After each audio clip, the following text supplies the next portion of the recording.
Remue ménage. Remue ménage.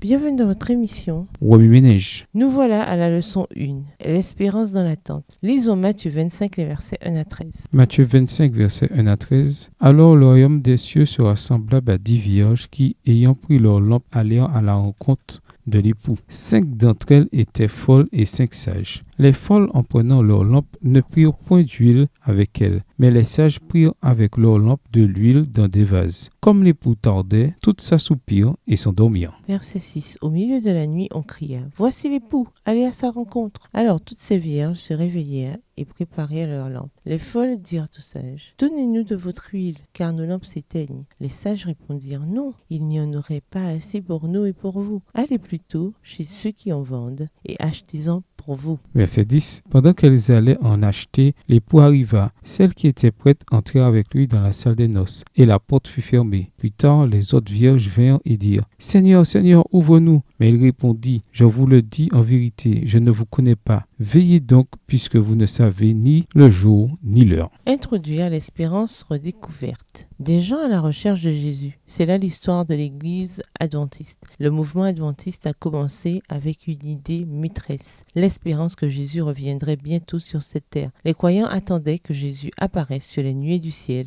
dans la gloire du Père, avec tous les saints anges. Lorsque William Miller fut convaincu pour la première fois que Jésus reviendrait dans les 25 prochaines années, il n'avait aucune envie de prêcher là-dessus. Après tout, il était fermier, pas un érudit, un pasteur, un professeur formé à l'université. Il s'était éloigné du christianisme, était devenu déiste, puis avait retrouvé la foi chrétienne grâce à une étude méthodique personnelle de la Bible. Il étudia et réétudia ses conclusions pendant 15 ans. En 1833, il céda finalement à l'appel de Dieu qui l'amena à partager publiquement ses études bibliques. Alors que lui-même était issu de milieux sceptiques, ses messages convertirent des milliers d'agnostiques, de déistes et d'autres sceptiques. Ils ranimèrent aussi des chrétiens de longue date qui étaient spirituellement morts. En entendant Miller expliquer comment les prophéties de Daniel de l'Apocalypse s'étaient réalisées, les gens eurent une raison de croire fermement en Dieu. Et ces messages sur le retour imminent de Jésus donnaient un caractère d'urgence à ces appels. Au sein de notre mouvement, l'accent constant mis sur la seconde venue, comme en témoigne notre nom, adventiste, remonte à l'impact et à l'influence significative du mouvement millérite des années 1830 et 1840. À cette époque, le renouveau de la croyance en l'imminence de la seconde venue se fit ressentir dans le monde entier grâce à d'autres adeptes importants tels que Manuel de la Cunza en Amérique du Sud, Edward Irving en Angleterre et Johann Bengel en Allemagne, en Europe, en Asie et en Afrique. Ces 2 décennies furent marquées par des avancées significatives dans la découverte de la vérité concernant la seconde venue et le sanctuaire. Mais il y eut aussi d'importantes